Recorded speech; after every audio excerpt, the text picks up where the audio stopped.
Okay, hey everybody, welcome back. So it is time to get started on the fuel system for the Jeep.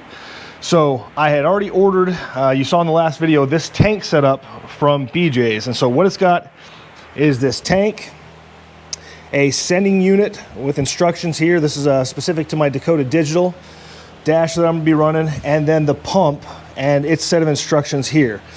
Now, these are obviously sold for multiple different Jeep applications, and so there's going to be some measuring and cutting involved to get the fuel pump and the sending unit to fit the way that I need it to in this specific tank. And then to finish it out, we've got this fuel inline filter and return system that should allow me to run a return system for the LS. So with that said, I'm going to go ahead and get everything measured, cut, and fit while it's out. Then I'm gonna pull everything back out, tape off all the inlets, and then we'll go ahead and head underneath the Jeep and start mocking it up. You can see it has these heavy duty mounting brackets here and here, and I did some peeking underneath the Jeep, and it looks like there's gonna be a few holes that are gonna fit. So I'm hoping I won't have to drill all 8 of those holes. Hoping there's a few that'll be useful for us that we can just base off of and go. And then the mounting kit is, they've got these bolts welded to these plates to kind of help you out so you're not chasing a set of nuts and bolts up in the frame rails. So let me get everything laid out, start getting my measurements, start getting everything cut and fitted to this tank, and we'll get going. So you can see here in these instructions, there's going to be some math involved in this. There's going to be some measuring of the tank and the brackets and all these other things. And so I'm going to start by disassembling this main bracket because the system they send you is kind of, like I said, set up for multiple different Jeeps. And so there's going to be some disassembly and custom fitting required. We're going to take the sending unit off this, get the bracket knocked down. Then we're going to measure the tank, get our total depth to top. And then we're going to transfer that measurement. I'm going to write everything down on the top of the tank here so I don't forget it, but we're going to transfer that measurement down onto this bracket, measure it off there, and that is where we're going to want the center line of the float right here. So you can see that mark that I've made. That's where we're going to want to put the float. That's going to allow it the full range of travel from full to empty. And then the mark I'm making there is going to be where I'm going to have to cut off anything that's going to hang below that sending unit. And so now that I've got that cut off, I can put the sending unit back on here, get it tightened up and lined back up on that red mark, and then get the wiring kind of all wrapped back around itself and hooked back into place. You're going to want to get that out of the way so it's not interfering with the float. And then once you've got that, you're going to check it, and it should fall kind of right smack in the middle of the tank like it does right there. So like I said, that's going to allow it to have its full range of travel from empty to full. And now that we've got that, we can go ahead and take our float arm, get that situated in the sending unit. And again, it needs to be able to travel all the way up. So you're going to put it to where I think it's just like a fraction of an inch below that top mounting point so it can hit a full tank of gas and send that signal up. So you can get that adjusted, going to get it locked into place, and then you're going to go ahead and cut off the excess on the back end so it'll allow it to travel the full range.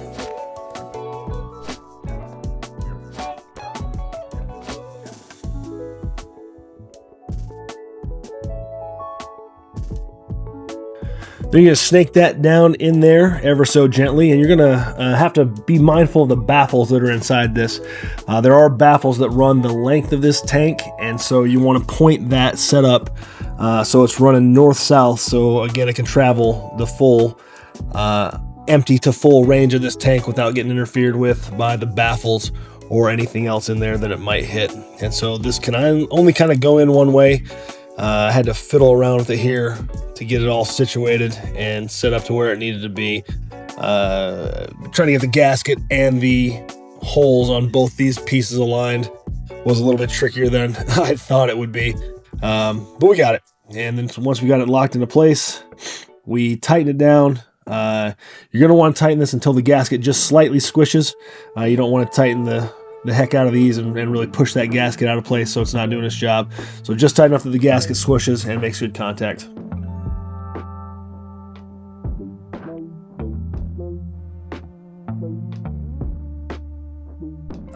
So now we're going to move on to the math for the fuel pump itself. This is going to be total depth minus height of the sending unit plus the sock that goes on it, minus the depth of the overall sending unit and return line. And so again, I'm writing them all down on the top of the tank here so I can double and triple check my math before I cut anything.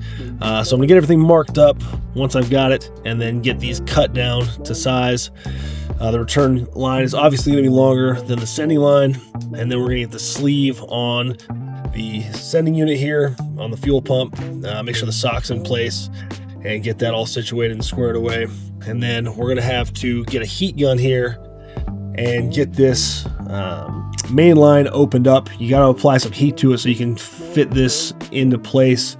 And it's going to take some force. I thought I was going to snap the line, but it's a little more resilient than you think it's going to be.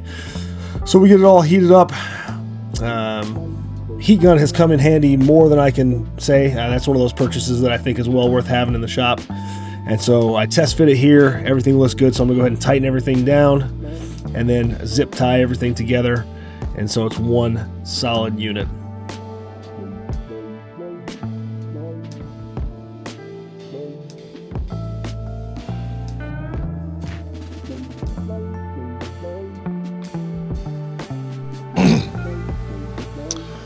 Okay, so now that we have the pump all set up and gotten it to the correct depth, I'm gonna set that to the side. I went through and made sure I have everything I need for the fuel line kit. Here's the instructions. You can see I'm gonna have to do some cutting and fitting the AN fittings here, but everything's 6 AN fittings. You've got the adapters AN to male to go into the fuel pump, and then the quick locks for the different fuel rails. The regulator here that's going to give me my return and feed to the single feed to the fuel rail. So now that that's all accounted for and inventoried, like I said, I'm going to tape that hole up, and then it's time to move underneath the vehicle and start clearing out the wiring, because the rat's nest is everywhere. So as we look here, you can see what was the, I think the trailer wiring box. You can see it's gone to these 4 and 5 pins here, and then just that nest of wires there I need to get cleaned up. But then once I get that all out of the way, I should have pretty good access. Like I said, it looks like there's a few holes here that I'm hoping line up with where I'm gonna need to place this tank. And then up here on this cross member is where I think it's gonna land for the back mounts. I may have to move this. I haven't, like I said, I haven't placed it yet, but we'll clear this wiring out, and then we will get the tank on a jack and get it in place and get a first look at it.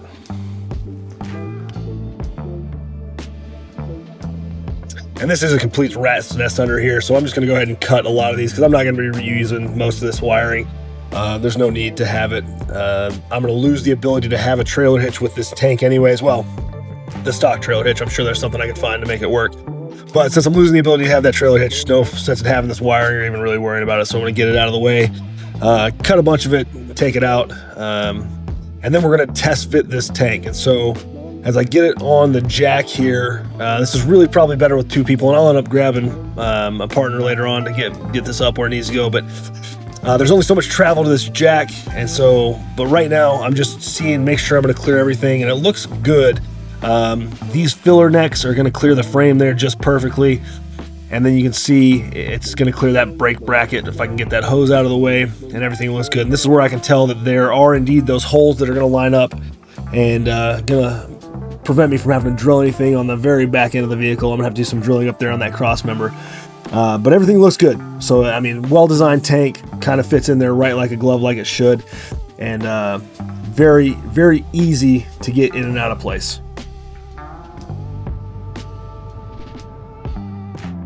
So I was able to grab a milk crate that I had hanging around the shop, well, a water crate from Germany. But that's gonna give me that extra about 12, 15 inches that I need to get this fully up and seated into place. And you can see I'm working it, making sure it's getting where it needs to go. My wife's working the jack handle, and we're getting it kind of seated perfectly. Like I said, these back holes line up great. And then as we go to the front, or towards the front of the vehicle, I should say, there's gonna be one hole that's gonna work perfectly, and then I'm gonna have to do some more drilling. And so once I figure out where I need to drill, I'm gonna mark this up and then drop the tank and do some drilling.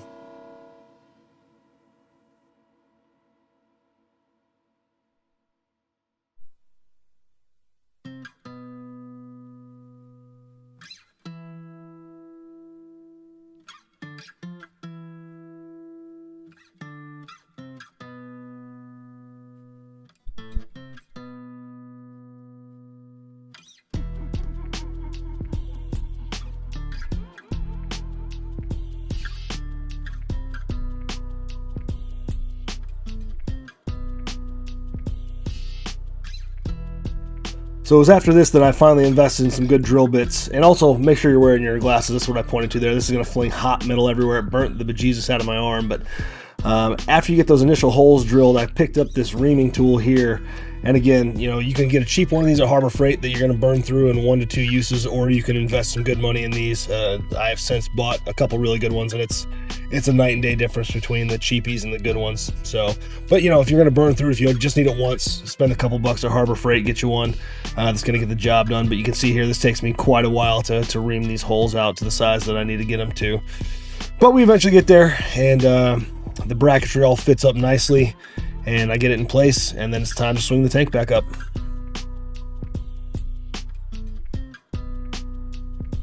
And since I don't want any exposed metal on the underside of the vehicle, I'm going to go ahead and throw some self-etching primer on here, and then just some black enamel just to get that exposed metal taken care of so I don't have any rust issues heading down the road. Alright, so the current problem is I've got to find somewhere to mount this fuel filter regulator, and you can see it's got this little mounting tab here, and set that down, the lines for the fuel rail would be absolutely perfect if they were in reverse. If I could get, let's see if I can hold all these at the same time. See, that tab would mount perfectly right there, but it's backwards. I need it to flow that way. And so because I'm not seeing anywhere on the frame that's going to allow me just easy access until we get up here, and I don't want to be that far forward, right? I want to be as close to the tank as possible. I guess I could theoretically put a whole washer system together to bolt it through that. That seems a little jank to me. So instead, what I'm going to do is I'm going to weld a bolt to the frame and give me a mounting point somewhere right in here. So let me get this ground down, figure out my measurements, and then we'll start welding up the spot where we're going to put this. Okay. All right, so I got the old fuel lines out of the way up there, all the 3/8 hard lines that were running, but there was still fuel in them, and it pissed all over the garage floor here. So in the interest of not burning down my garage, I'm going to hold off on the welding until that is well evaporated and dry, because the last thing I need is a spark catching that and losing this whole garage. So we're going to pivot for now. Let's see if we can maybe build some fuel lines, and that paint's looking maybe dry enough to go. I might give it another few minutes, and then maybe we'll look at doing the fuel pump to the regulator lines, get those at least pre-made so we can get everything mocked up, and then go from there.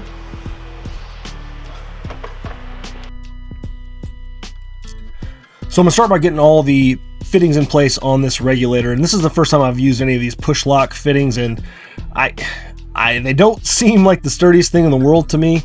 I get them all in place, and I guess I see how they work, but I mean, I don't know why you would go away from just a threaded line, personally, but maybe they'll prove me wrong once I get everything fired up and rolling. But after that, I get the fittings screwed in to the fuel pump here, and then I start cutting my hoses to length. So we're gonna cut the feed and return line that's going to go to this regulator. Just a little bit of oil on these is what they recommend to fit these barbs into the hose. It is a push lock high pressure hose, so you just push this in place. Luckily, I'm strong enough that I can just kind of push this. If you need to put that in a vise or something, you might need to do that and really apply some force to it. But just oil these up well, and they kind of slide right into place. And then you've got your hoses built.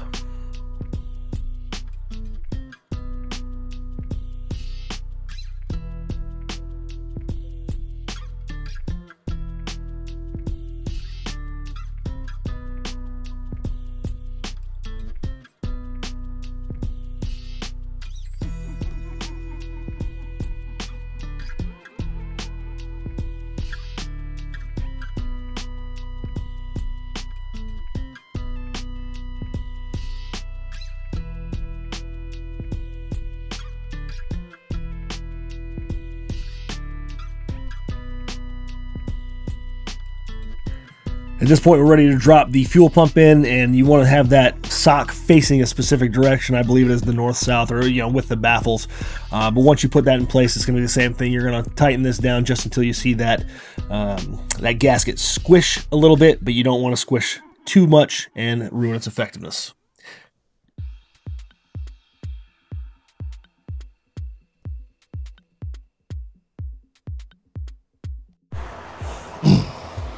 Okay, so here's where we are at. I have taken and hooked up the AN lines. I have differentiated the supply line and the return line by putting this loom on the supply line. I probably could have just put tape and written it, but why not snazz it up a little bit while we got it. I've got this vent hose here that I had just kind of lying around the shop up on the wall. I've left it extra long because I don't know where I want to route it to. So that's going to hang out up there. And then I have the sending unit and the fuel pump. Now I was able to get into the new wiring harness and harvest some of the wires they had in there, and I hope that shows up on camera. But you got that right there saying fuel pump. Hopefully you can see that one. And then this one right here saying fuel gauge. And so, and then just the grounds for those coming out of there. So that way I can differentiate those when they get over there. Again, probably could have just wrapped tape around it, but that's where we're at. So next step now is going to be to get this thing back under the car and get it bolted in. So now ready to hoist this back up into the vehicle again. Going to get it back on the little pallet here in the jack. I've got the bracketry in place already, and we're just going to jack this up until we can get one or two of the bolts started. So it's going to go up. You're going to watch, obviously, the fill tubes, and you want to make sure you're not pinching any of your wires or any of your feeder tubes, anything like that. But once you can get one or two of these started, you got a lot more confidence that you're lining this up right. And then again, you're going to double check always those hoses, feed them out of the way, the hoses and the wires, to make sure you're not pinching or crimping anything. Get it through and routed while you still got the space to work. And then once you get everything started, all 8 of these bolts, then you can go ahead and lock them down and lock the tank into place.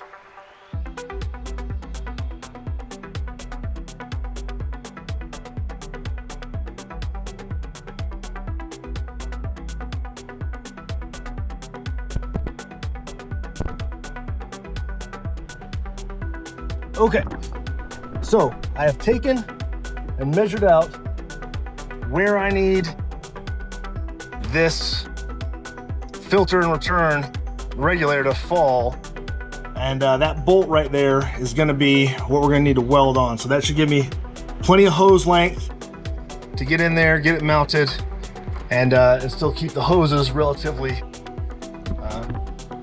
taut. Now we're going to do this flapper disc here. Grind off a little bit of the paint. And then we'll have some good bare metal to weld to. We'll get that welded up and everything in place.